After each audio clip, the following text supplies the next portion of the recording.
तर भिन्नता येशू किन हृदय सबैको हृदय भन्छ तर भेदभाव येशू किन हृदय सबैको हृदय भन्छ तर भेदभाव येशू किन आशाको किरण अब साइसक्यो अन्धकारको घुम्टो फालिदियो शीत अनुग्रही जारी वर्ष्यो गर्मीको रातलाई भुलिदियो आशाको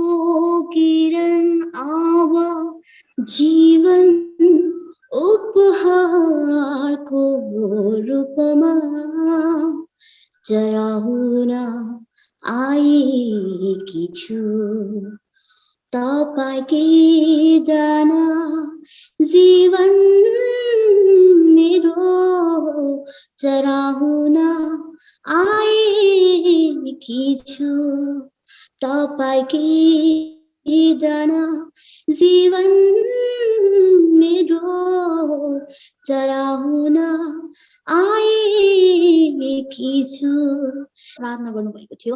अनि म 12 सालसम्म पनि म एकदम बोल्न सक्थिनँ, एकदमै म त्यस्तो बेसी स्पष्ट रूपले बोल्न सक्थिनँ। उहाँहरूले म चाहिँ एउटा लाटिनी हुने रहेछ भनेर उहाँहरूले सोच्न भयो। अनि उहाँहरूले मेरो लागि निरन्तर अनि म 12 सालसम्म एकदमै बोल्न सक्थिनँ। अनि त्यही भएको कारणले गर्दा मेरो पापा आमाले निरन्तर परमेश्वरमा विश्वास राखेर प्रार्थना गरिरहनु भएको थियो। अनि उहाँहरूले प्रार्थना गरिरहनु भएको थियो। अनि मलाई चाहिँ मानिसहरूले भन्ने गर्थे तपाईहरुको छोरी चाहिँ लाटी हुनेछ। अनि मेरो बाबा आमाले पनि सोच्नु भएको थियो म लाटी नै हुनेछ भनेर, एकदमै बोल्न सक्थिनँ। अनि जब उहाँहरूको प्रार्थनाद्वारा जब 12 साल लागे अनि त्यस पश्चात परमेश्वरले मेरो जीवनमा एकदमै अचम्मको मिराकल्सको काम गर्न भएको छ। म 12 सालको उमेरदेखि चाहिँ एकदमै राम्रो प्रकारले बोल्ने भएको छु। आज म यसरी बोल्न मात्र नभएर है परमेश्वरको गीतहरू गाउने गर्छु, परमेश्वरलाई आराधना गर्ने गर्छु। जो परमेश्वरले मलाई जुन शब्दहरू जुन आवाजहरू दिन भएको छ अनि म त्यसद्वारा परमेश्वरलाई महिमा दिने गर्छु। परमेश्वरले मेरो जीवनमा यही अचम्मको काम गर्न भएको छ। सपना बोकी हिँड्दै थिए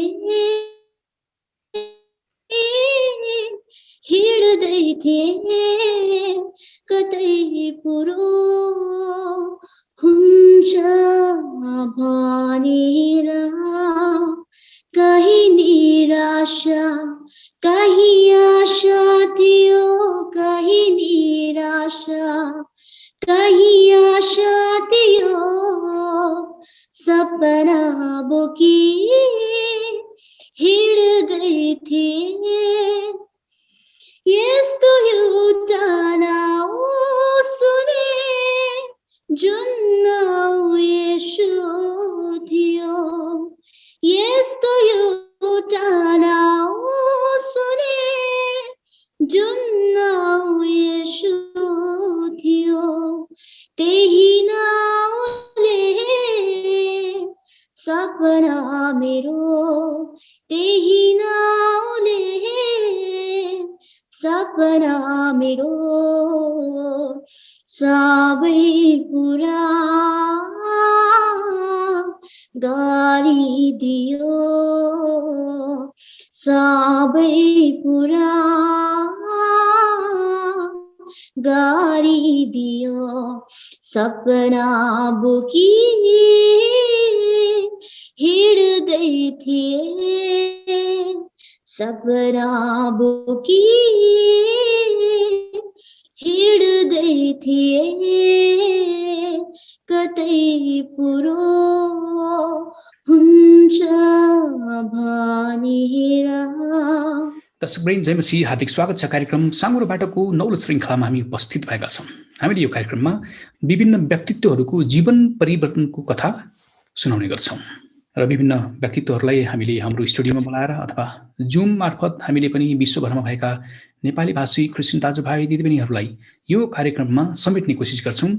उहाँहरूको जीवन परिवर्तनको कथा हामी दर्शकवृन्दलाई सुनाएर आशिष तुल्याउने कोसिस गरिराखेका छौँ। दर्शकवृन्द, आजको यो श्रृङ्खला हामी जुम मार्फत गर्दैछौँ। आज हामीसँग सिक्किम गान्तोकबाट हुनुहुन्छ एकजना बहिनी हुनुहुन्छ। उहाँ त्यहाँ स्थित बिलिभर्स इस्टर्न चर्चकी सदस्य हुनुहुन्छ र उहाँको नाम हो शान्ति विश्वकर्मा। आज हामीसँग उहाँ सिक्किम गान्तोकबाट जुम मार्फत जोडिनु भएको छ। आज हामी कार्यक्रम साँगुरो बाटोको यो नौलो श्रृङ्खलामा उहाँको जीवन परिवर्तनको हामी कथा तपाईँलाई सुनाउँछौँ। उहाँको आमा बुवाद्वारा बहिनी शान्ति विश्वकर्माको जीवनमा कसरी परमेश्वरले एउटा आश्चर्यको काम गर्नुभयो, शान्ति विश्वकर्माको गवाई सुन्छौँ र उहाँले आफ्नो जीवन परिवर्तनको कथा हामीलाई सुनाउँदै हुनुहुन्छ। आउनुहोस् उहाँलाई कार्यक्रममा स्वागत गरौँ। शान्ति बहिनी, स्वागत छ कार्यक्रममा तपाईँलाई। धन्यवाद। तपाईँको बारेमा मैले छोटो दर्शकवृन्दलाई जानकारी गराएँ होइन, अलिकति छोटो तपाईँको परिचय सहित त्यस पछाडि आजको संवादलाई सुरुवात गरौँ। तपाईँको छोटो परिचय दिनुहोस् न सुरुमा। हुन्छ, मेरो नाम शान्ति विश्वकर्मा अनि म यता सिक्किम गान्तोकबाट हुँ अनि म यता बिलिभर्स इस्टर्न चर्चको एक सेविका हुँ। अनि तपाईँले अहिले के गर्दै हुनुहुन्छ? फिलहालमा म परमेश्वरकै सेवाकाई गर्दैछु।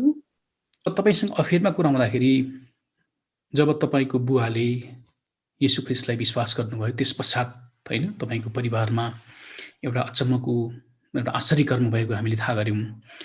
तपाईँको कथा सुनौ न, स्वयं तपाईँको आफ्नो जीवनमा परमेश्वरले अचम्मको काम गर्नुभयो र कसरी तपाईँको परिवारले येशू ख्रीष्टलाई पाउनुभयो। हुन्छ, भन्नुपर्दा चाहिँ म चाहिँ एउटा स्ट्रङ हिन्दू फ्यामिलीमा जन्म भएको हुँ।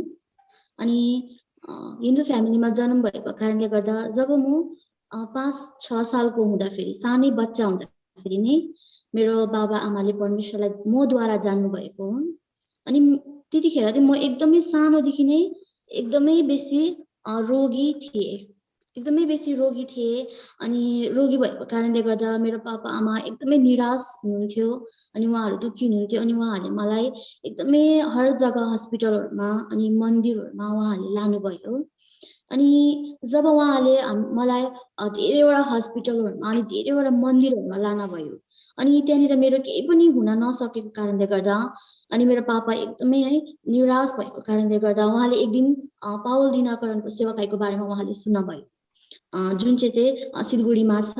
अनि उहाँले एक दिन पापाले त्यहाँनिर यस्तो खालको निर्णय लिएर जानुभयो कि यदि मेरो छोरी जब म उहाँ प्रार्थना गर्छु, जब मेरो छोरी निको भयो भनेदेखिलाई मेरो छोरीलाई म परमेश्वरको सेवाकाईको लागि समर्पण गर्नेछु भनेर उहाँले त्यो निर्णय लिएर उहाँ त्यहाँनिर जानुभयो। अनि उहाँले त्यहाँ गएर मेरो बारेमा भन्नुभयो मेरो छोरी बिमार छ भनेर। अनि जब उहाँले मेरो लागि प्रार्थना गर्नुभयो अनि उहाँहरूले एउटा सानो एउटा प्याक लन्च जस्तो त्यसलाई चाहिँ प्रार्थना गरेर उहाँले दिनुभयो। अनि जब उहाँले त्यो लिएर घरमा ल्याएर मलाई खुवाउनु भयो, त्यसको 1-2 दिन पश्चात मेरो हेल्थमा, मेरो स्वास्थ्यमा एकदमै त्यहाँनिर सुधार भएको कुराहरू त्यहाँनिर देखा पर्न थाल्यो। अनि त्यस पश्चात मेरो पापा अनि मेरो आमाले परमेश्वरलाई, सम्पूर्ण फ्यामिलीले परमेश्वरलाई जान्न भयो मद्वारा। अनि त्यसरी नै म त्यसरी नै बढ्दै गएँ। तर मेरो जीवनमा म यसरी बढ्दै गएँ। मेरो पापा आमाले मेरो लागि निरन्तर प्रार्थना गर्नुभएको थियो। अनि म 12 सालसम्म पनि म एकदम बोल्न सक्थिनँ। एकदमै म त्यस्तो बेसी स्पष्ट रूपले बोल्न सक्थिनँ। उहाँहरूले म चाहिँ एउटा लाटिनी हुने रहेछ भनेर उहाँहरूले सोच्न भयो। अनि उहाँहरूले मेरो लागि निरन्तर अनि म 12 सालसम्म एकदमै बोल्न सक्थिनँ। अनि त्यही भएको कारणले गर्दा मेरो पापा आमाले निरन्तर परमेश्वरमा विश्वास राखेर प्रार्थना गरिरहनु भएको थियो। अनि उहाँहरूले प्रार्थना गरिरहनु भएको थियो। अनि मलाई चाहिँ मानिसहरूले भन्ने गर्थे तपाईँहरूको छोरी चाहिँ लाटी हुनेछ। अनि मेरो पापा आमाले पनि सोच्नु भएको थियो म लाटी नै हुनेछ भनेर। एकदमै बोल्न सक्थिनँ। अनि जब उहाँहरूको प्रार्थनाद्वारा जब 12 साल लागे अनि त्यस पश्चात परमेश्वरले मेरो जीवनमा एकदमै अचम्मको मिराकल्सको काम गर्न भएको छ। म 12 सालको उमेरदेखि चाहिँ एकदमै राम्रो प्रकारले बोल्ने भएको छु। आज म यसरी बोल्न मात्र नभएर है परमेश्वरको गीतहरू गाउने गर्छु, परमेश्वरलाई आराधना गर्ने गर्छु, जो परमेश्वरले मलाई जुन शब्दहरू जुन आवाजहरू दिन भएको छ अनि म त्यसद्वारा परमेश्वरलाई महिमा दिने गर्छु। परमेश्वरले मेरो जीवनमा यही अचम्मको काम गर्न भएको छ। तपाईँ अब जन्मेदेखि करिब 12 वर्षसम्म बोल्न सक्ने अवस्थामा हुनुहुन्न थियो होइन, बोल्न सक्नु भएन। हजुर त्यस पछाडि 12 वर्षको उमेर त अब एकदमै नाबालक उमेर हो होइन, पक्कै पनि तपाईँलाई सम्झना होला। पहिलोपटक प्रार्थना गरिसके पछाडि कहिले कस्तो अवस्थामा तपाईँ बोल्न थाल्नुभयो, केही सम्झना छ तपाईँलाई अहिले? हजुर मैले पहिलो शब्द त यही मैले आमा भनेर पुकार्ने गरेँ क्लियरली। अनि त्यस पश्चात म बोल्न लागेँ। त्योभन्दा पहिला आमा पनि भन्न सक्नुहुन्न थियो, अनेक बोली फुट्दैन थियो तपाईँको? हजुर बोली फुट्थिन, म अलिक अर्कै टाइपले बोल्ने गर्थेँ। तपाईँको आमा बुवाले जब येशू ख्रिस्टलाई ग्रहण गर्नुभयो होइन, तपाईँको बुवाले चाहिँ पावल दिनकरण मिनिस्ट्रीमा त्यहाँ गइसके पछाडि हजुर मेरो छोरीलाई निको हुन्छ भने म विश्वास गर्छु भनेर जुन शर्त राख्नुभयो होइन, फलस्वरूप तपाईँको बुवाले विश्वास गर्नुभयो अनि घरमा आएर सबैले विश्वास गरे होइन। घरमा आइसके पछाडि अनि तपाईँको निम्ति प्रार्थना गर्नुभयो बुवा आमाले, अरूहरूले पनि प्रार्थना गरे होला नि, तपाईँ निको हुनुभयो। अनि त्यसपछि तपाईँ लगातार बोल्न थाल्नुभयो कि केही समय लाग्यो? हजुर त्यस पश्चात म बिस्तारै बिस्तारै गर्दै लगातार बोल्न लागेँ। अनि त्यस पश्चात म बढ्दै गएँ अनि परमेश्वरको वचनहरूलाई जान्दै गएँ। अनि मैले सन्डे स्कुलहरूलाई चलाउने गर्थेँ।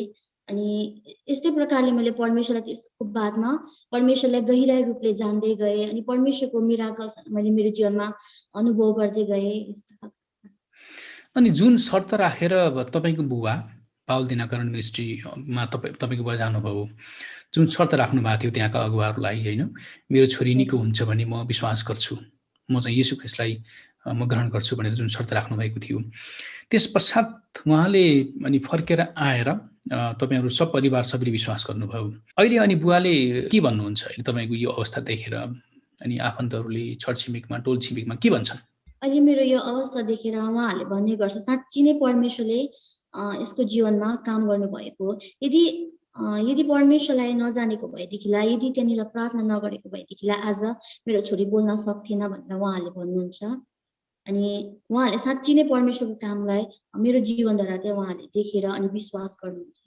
भनौँ न 12 वर्षसम्म बोल्न सक्नुहुन्न थियो, विश्वास गरिसके पछाडि तपाईँ अनि बोल्न सुरुवात गर्नुभयो। हजुर ठुलो आश्चर्यकर भयो नि होइन? यो मानिसको नजरमा, मेडिकल साइन्सको नजरमा सम्भव त होइन। अनि पछि तपाईँका साथीहरूले के भन्थे, स्कुल पढ्ने साथीहरूले तपाईँको परिवर्तन देखेर? उहाँहरू पनि एकदमै सक अचम्म हुने गर्ने गर्थ्यो। अनि उहाँहरूले पनि भन्नुहुन्थ्यो साँच्ची नै अचम्मको काम गर्नुभएछ परमेश्वरले भनेर उहाँहरूले पनि भन्नुहुन्थ्यो। अनि उहाँले भन्नुहुन्थ्यो साँच्ची नै आज तिमी बोल्न सक्छौ भनेर हामीले विश्वास गर्न सक्थेनौ भनेर भन्नुहुन्थ्यो। अनि तपाईँको बुवा आमाले के गर्नुहुन्छ त्यो पनि बताइदिनुहोस् न। हजुर मेरो बुवाले चाहिँ यसरी नै कन्ट्र्याक्टर गर्नुहुन्छ। अनि मेरो आमा चाहिँ घरमै बस्नु, घरकै एउटा साधारण कामहरू गर्नुहुन्छ, गृहिणीको रूपमा हुनुहुन्छ होइन। अनि तपाईँले पनि अघि केही गर्छु भनेर भन्नुहुन्थ्यो, कस्तो खालको सेवाकाई यहाँले गर्दै हुनुहुन्छ, केही जानकारी गराउन मिल्छ? हजुर मैले चाहिँ अहिले परमेश्वरको सेवाकाई नै गर्दैछु। विगत केही वर्षमा म जम्मू काश्मीरमा रहेर सेवाकाई गर्दै थिएँ। मैले चाहिँ त्यहाँनिर यस्ता एउटा हाम्रो चर्चबाट एउटा दयाको बहिनी भन्ने गर्ने गर्छ है, त्यो मैले गर्दै गरेको सेवाकाईको नाम चाहिँ। अनि म त्यही सेवाकाईलाई गर्दै थिएँ अनि अहिले पनि गर्दैछु। मैले चाहिँ यस्ता कोरीहरूको बिचमा परमेश्वरको सेवाकाईलाई गरेँ। मेरो एकदमै ज्यादा इच्छा थियो कि कोरीहरूको बिचमा सेवाकाई गर्ने। नाउँबाट होइन, दयाको बहिनी भन्ने नामको सेवाकाई मार्फत तपाईँले सेवा प्रदान गरिराख्नु भएको छ। जम्मू कश्मीरमा पनि तपाईँले गर्नुभयो। अनि यो कस्तो खालको सेवाकाई हो, अहिले कसरी गरिराख्नु भएको छ? अहिले लकडाउनमा अहिले तपाईँ त घरमै हुनुहुन्छ होइन, अहिले सिक्किममा ग्याङटोकमा हुनुहुन्छ। अनि मैले चाहिँ त्यहाँनिर जम्मू काश्मीरमा 2.5 साल सेवाकाई गरेँ। अनि अहिले चाहिँ त्यसपश्चात म फेरि मेरो केही स्वास्थ्यको प्रब्लमले गर्दा म यता सिलगढीमा ट्रान्सफर लिएर आएको। अनि म अहिले चाहिँ यता सिक्किममा छु, लकडाउनको कारणले गर्दा छुट्टीमा। त्यहाँनिर यस्तै कोरीहरूको लागि उनीहरूलाई प्रार्थना गर्ने, सहयोग गर्ने काम गरेर सेवाकाई गरिरहेको थिएँ। उनीहरूको चाहिँ एकदमै अपङ्ग अवस्थामा थिए, कतिको हात थिएन, कतिको खुट्टा थिएन, उहाँहरू एकदमै काम गर्न सक्नुहुन्थेन। एकदमै लाचार अवस्थामा भएको व्यक्तिहरूलाई हामीले उनीहरूलाई मलमपट्टि गरेको छौँ, अनि उनीहरूको घरहरूमा सफसफाइ गरेको छौँ, अनि हामीले उनीहरूको घरमा उनीहरूलाई कति कुरोको जरुरत छ हामीले दिएका छौँ, अनि उनीहरूलाई हामीले विभिन्न प्रकारले यसरी मद्दत गर्ने, सहयोग गर्ने काम हामीले गरेका थियौँ उनीहरूको बिचमा रहेर। तपाईँले के कुष्ठरोग प्रभावित व्यक्तिहरूलाई सहयोग गरिराखे भन्नुभयो? हजुर। यो अब तपाईँले जुन 12 वर्षसम्म तपाईँ बोल्न सक्नुहुन्न थियो होइन, भगभगिएर बोल्नुहुन्थ्यो, अनि पछि अहिले चाहिँ अब एउटा सामान्य व्यक्ति सर बोल्ने तपाईँ हुनुभयो। प्रार्थना गरिसके पछाडि तपाईँको जीवनमा एउटा अचम्मको काम, एउटा चङ्गाइ भयो होइन। आज कतिपय अवस्थामा तपाईँको जुन पहिलाको अवस्था थियो नि, 12 वर्षसम्म तपाईँ हुनुहुन्थ्यो नि, त्यस्तै अवस्थामा अहिले कतिपय ठाउँमा, नेपालमा, भारतमा, विभिन्न देशमा, नेपाली भाषीहरू बिचमा, परिवारमा होइन, कतिको परिवारमा त्यस्तै अवस्थामा अहिले पनि बालबालिकाहरू उनीहरूको घरमा होलान्। उहाँहरूलाई तपाईँ के भन्न चाहनुहुन्छ? उहाँहरूको छोराछोरीहरूले तपाईँको जस्तै बोल्न सक्छन्? केही आशा छ? आशा छ भने के गर्नु पर्यो? उहाँहरूले के भनिदिनुहुन्छ तपाईँ यो बारेमा? म उहाँहरू भन्न चाहन्छु कि यदि हामी परमेश्वरमा विश्वास गर्छौँ भनेदेखिलाई परमेश्वरले भन्नुभएको चाहिँ माग त म तिमीहरूलाई दिनेछु। यदि हामी परमेश्वरलाई एउटा विषय राखेर है, हामीलाई जुन कुराको खाँचो छ है, अनि हामीलाई जुन कुरामा हामी पीडित छौँ, हामी त्यो कुरालाई परमेश्वरमा निरन्तर रूपले राखेर प्रार्थना गर्छौँ भनेदेखिलाई हाम्रो परमेश्वरले हरेक परमेश्वरले त हाम्रो असम्भव कुराहरूलाई सम्भव गर्ने परमेश्वर हुन्छ। जस्तो प्रकारले परमेश्वरले मेरो जीवनमा एउटा असम्भव कुरालाई परमेश्वरले सम्भव गर्नुभयो, त्यस्तै प्रकारले यदि तपाईँहरूको जीवनमा पनि यस्ता विभिन्न प्रकारको समस्या हुन्छ, तर जब हामी परमेश्वरमा प्रार्थना गर्छौँ भनेदेखिलाई, जब हामी परमेश्वरको इच्छालाई खोज्छौँ भनेदेखिलाई, जब हाम्रो जीवन परमेश्वरमा एउटा समर्पित जीवन छ भनेदेखिलाई परमेश्वरले हाम्रो जीवनमा कार्य गर्न सक्नुहुन्छ। अनि म यही भन्न चाहन्छु कि तपाईँहरूले आफ्नो जीवनलाई समर्पण गर्न आवोस्, प्रार्थना गर्न आवोस्, अनि परमेश्वरलाई जुन कुराको खाँचो छ, जुन कुराहरूको कमीहरू छ, परमेश्वरलाई भन्न आवोस्, अनि परमेश्वरलाई माग्न आवोस्। अनि तपाईँको जुन अवस्था थियो पहिला 12 वर्षसम्म, त्यस्तै अवस्थामा भएका आमा बुवाका छोराछोरीहरूलाई अहिले कतिपय अवस्थामा उहाँहरूलाई निकै तनाव होला, मेरो छोराछोरी पनि यस्तै हुने भयो कि, अथवा बोल्न नसक्ने हुने हो कि पछिल्लो समयसम्म पनि होइन, त्यस्तो त्यो चिन्ता फिक्री लिएर जुन आमा बुवाहरू अहिले हिँडिराख्नु भएको छ, उहाँहरूलाई आफ्नो छोराछोरीको चिन्ता छ, त्यस्तो परिवारहरू कोही भेट्नु भएको छ तपाईँले कहीँ कतै? त्यसरी तपाईँको पहिलाको जस्तै अवस्थामा भएका परिवारका सदस्यहरूलाई, बालबालिकाहरूलाई कहीँ भेट्नु भएको छ? हजुर, मैले भेटेको थिएँ। जम्मू भेटेर के काश्मीरमा भन्नुभयो तपाईँले? अनि एकजना परिवारमा एकजना नानी हुनुहुन्थ्यो, उहाँ चाहिँ सानैदेखिको बोल्न सक्नुहुन्थ्यो, इभन उहाँ चाहिँ सुन्न पनि सक्नुहुन्थेन। अनि त्यो परिवारमा मैले गएर मैले आफ्नो जीवन गवाई भनेको थिएँ, अनि मैले उहाँहरूलाई मेरो जीवन गवाईद्वारा उहाँहरूलाई मैले इन्करेज भन्ने कुराहरू गरेको थिएँ, र मैले त्यो परिवारलाई पनि मैले भेटेँ, अनि मैले आफ्नो जीवनद्वारा उनीहरूलाई उत्साहित दिइरहेको थिएँ। त्यसो भए उहाँहरूले के गर्नु पर्यो अब? जस्तो तपाईँको पहिलाको जस्तै अवस्थामा बसेका बालबालिकाहरू छन्, अब ती बालबालिकाहरू बोल्नको निम्ति उहाँहरूको आमा बुवाले के गर्नु पर्यो? उहाँका आमा बुबाहरूले परमेश्वरलाई ग्रहण गर्न पर्यो, अनि परमेश्वरलाई विश्वास गर्न पर्यो, अनि परमेश्वरको अचम्मको कामलाई यदि उहाँहरूले आफ्नो जीवनमा, आफ्नो परिवारमा देख्न चाहनुहुन्छ भनेदेखिलाई सर्वप्रथम त उहाँहरूले परमेश्वरलाई आफ्नो जीवन समर्पण गर्न पर्दछ, अनि प्रार्थना गर्न पर्दछ, अनि परमेश्वरमा आफ्नो इच्छा, भरोसा, हरेक कुराहरू विश्वासहरू चाहिँ परमेश्वरमा राख्न पर्दछ। त्यही कुराहरू। अब अर्को कुरो, तपाईँले अघि पनि भन्नुभयो कुष्ठरोग प्रभावित व्यक्तिहरूको बिचमा तपाईँले सेवा गर्दै हुनुहुन्छ भनेर भन्नुभयो, च्यारिटीबाट होइन। अनि तपाईँको यो सेवाकाईको बारेमा अलिकति केही बताइदिनुहोस् न, मलाई व्यक्तिगत रूपमा पनि जान्न मन लाग्यो। अनि मेरो मिनिस्ट्री चाहिँ, मेरो सेवाकाई चाहिँ एउटा सिस्टर अफ कम्प्यासन भन्ने गरिन्छ, दयाको बहिनी, मैले अघिबाटै भनिहालेँ। अनि यसद्वारा चाहिँ हामी चाहिँ यो एउटा सेवाकाई, एउटा मदर टेरेसा चाहिँ सेवाकाई यो एउटा 3 सालको लागि हुन्छ। 3 सालको बादमा आफ्नो आफ्नो इच्छा हो। यदि हामी यसलाई अगाडि बढाएर गर्न चाहन्छौँ भनेदेखिलाई, यदि हामी जीवनभर गर्न चाहन्छौँ भनेदेखिलाई त्यो आफ्नो आफ्नो इच्छा हो। तर 3 साल चाहिँ हामीले जुन परमेश्वरमा हामीले जुन प्रतिज्ञा गरेको छौँ त्यो कुरालाई हामीले पुरा गरेर सेवाकाई गर्ने गर्छौँ। अनि यो सेवाकाई मार्फतै हामी सम्पूर्ण संसारमा भएका जति पनि हाम्रो फिलहालमा हाम्रो अहिले हाम्रो इन्डियामा मात्र छ यो सेवाकाई। अनि यो सेवाकाईद्वारा चाहिँ हामी जति पनि अनाथ नानीहरू छौँ उनीहरूलाई हामी सहायता गर्ने, उनीहरूलाई पढाउने, उनीहरूलाई सरसफाइ गर्ने यो कामहरू गर्छौँ। अनि जति पनि कोरीहरू छन् उनीहरूलाई हामी उनीहरूको कुष्ठरोग प्रभावित व्यक्तिहरू होइन? हजुर, अनि उनीहरूलाई हामी सहायता गर्ने गर्छौँ। अनि जति पनि हामी झोपडपट्टीमा रहेका व्यक्तिहरू छौँ उनीहरूलाई हामी विभिन्न प्रकारले हामी उनीहरूलाई उनीहरूको आमा बाबालाईदेखि लिएर उनीहरूको नानीहरूदेखि लिएर हामी उनीहरूलाई हामी हामी आत्मिक शिक्षा साथै हामी स्वास्थ्यको शिक्षाहरू साथै हामी विभिन्न प्रकारका यस्ता शिक्षाहरू हामी दिने गर्छौँ। अनि हामी यस्तै प्रकारले हामी अरू पनि हामी जस्तै हामी मण्डलीहरूको घरमा भिजिट उनीहरूको भ्रमण गरेर हामी उनीहरूको लागि प्रार्थना गर्ने, उनीहरूलाई उत्साहित गर्ने, हामी यस्ता कामहरू गर्छौँ। के कुराले तपाईलाई यो क्षेत्रमा सेवा गर्ने प्रेरणा जाग्यो? यो क्षेत्रमा सेवाकाई गर्ने मलाई यो प्रेरणा जाग्यो कि यो क्षेत्रमा जति पनि मलाई चाहिँ एकदमै मेरो चाहिँ कोरीको बिचमा रहेर सेवाकाई गर्ने इच्छा थियो सानैदेखिको।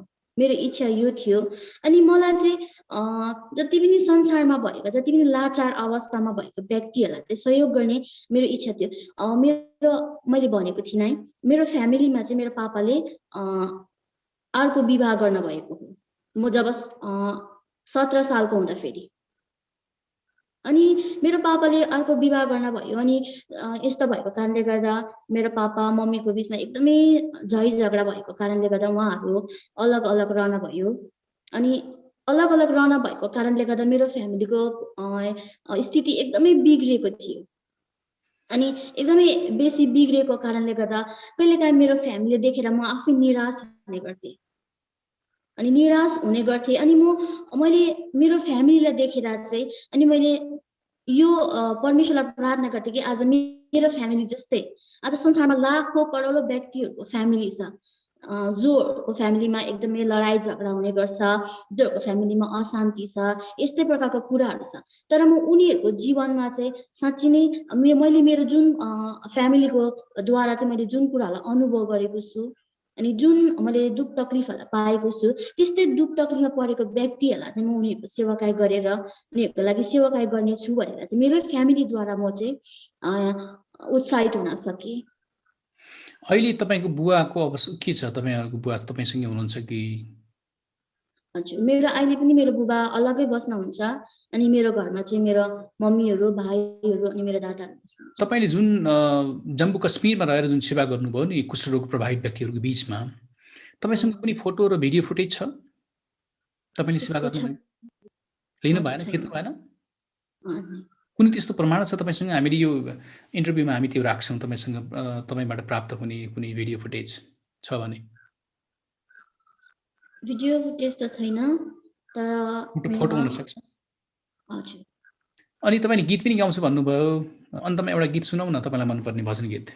जीवन उपहारको रूपमा जरा हुन आएकी छु, तपाईकै दाना जीवन मेरो जरा हुन आएकी छु, तपाईकै दाना जीवन मेरो जरा हुन आएकी छु, जीवन उपहारको रूपमा जरा हुन आएकी छु, तपाईकै दाना जीवन मेरो जरा हुन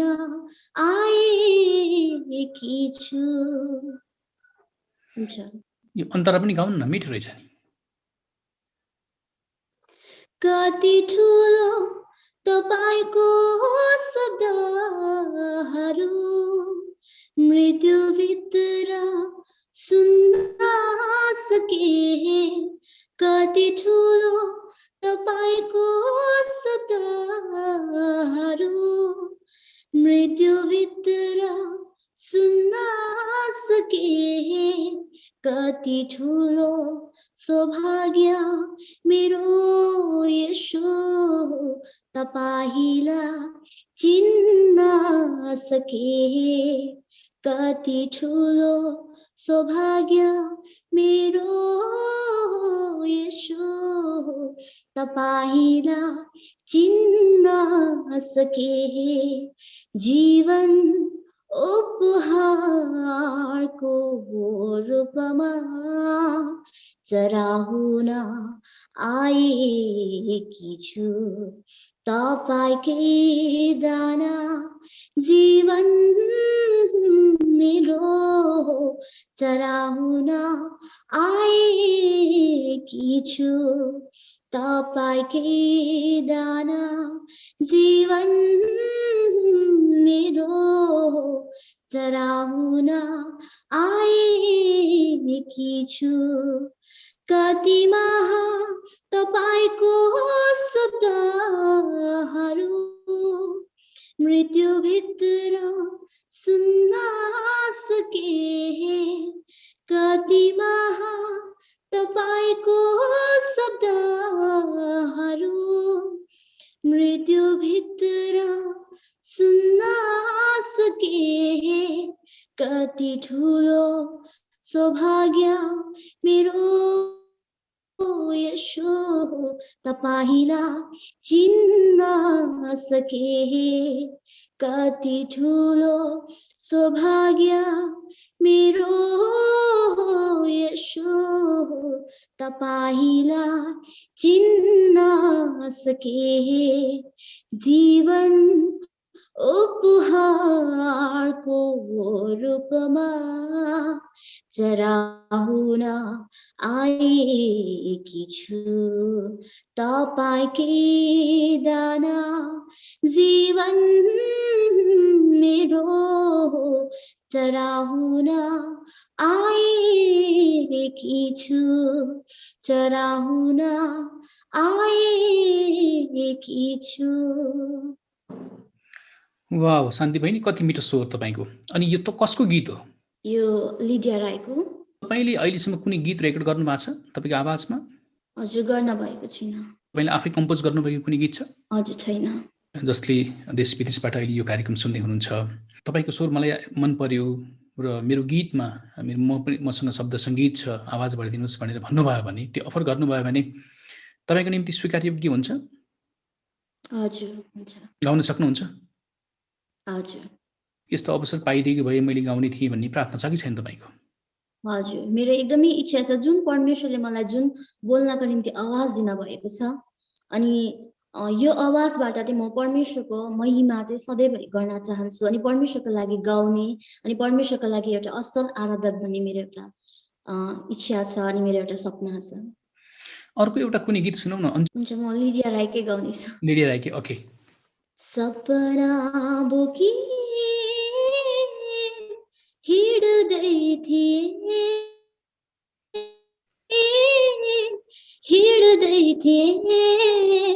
कतै पुरो हुन्छ भनेर कहीँ निराशा कहीँ आशा थियो कहीँ निराशा कहीँ आशा थियो सपना बोकी हिँड्दै थिए यस्तो एउटा नाउँ सुने जुन नाउँ येशू थियो यस्तो एउटा नाउँ सुने जुन नाउँ येशू थियो त्यही नाउँले सपना मेरो त्यही नाउँले सपना मेरो सबै कुरा गरिदियो, सबै कुरा गरिदियो, सपना बोकी हिँड्दै थिए, सपना बोकी हिँड्दै थिए, कतै पुरो हुन्छ भनेर। निकै मिठो गीत गाएर सुनाइदिनु भयो। तपाईँ आफ्नो जुन लक्ष्य लिएर अगाडि बढिराख्नु भएको छ होइन, कुष्ठरोग प्रभावित व्यक्तिहरूको बिचमा सेवा गर्दै हुनुहुन्छ, अनि अनाथ असहाय बालबालिकाहरूको सेवा गर्छु भनेर भन्नुभएको छ। अनि गीत पनि गाउँछु, मेरो यो स्वर जुन स्वर परमेश्वरले मलाई पछिल्लो समय दिनुभयो होइन, 12 वर्षको उमेरसम्म थिएन, त्यस पछाडि प्रार्थनाद्वारा तपाईँको जीवनमा एउटा आश्चर्यकर्म भयो र प्रभुले निको पार्नुभयो र चङ्गाइदिनु भयो र फलस्वरूप तपाईँले यो आवाज पाउनुभयो होइन, फर्कियो तपाईँको आवाज। यो आवाजद्वारा अब प्रभुको महिमा गर्छु भनेर भन्दै हुनुहुन्छ। अन्तमा के भन्न चाहनुहुन्छ?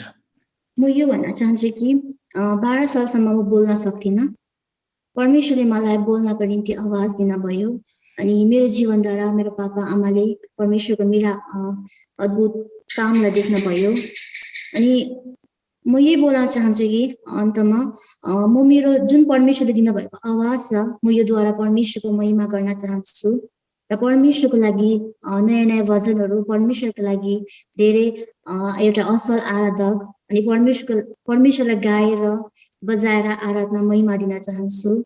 अनि यदि तपाईँहरू जसले यो जुन गवाईलाई सुन्दै हुनुहुन्छ, यदि तपाईँहरू कहिले मलाई यसरी कुनै गाउनको निम्ति कुनै कुरामा तपाईँहरूले मलाई यदि दिन चाहनुहुन्छ भनेदेखिलाई म तपाईँहरूको यसमा गाउनको निम्ति म गर्नेछु। तपाईँलाई सम्पर्क गर्ने आधार के छ? तपाईँको फेसबुक आइडी अथवा व्हाट्सएप नम्बर के कसरी सम्पर्क गर्न सकिन्छ?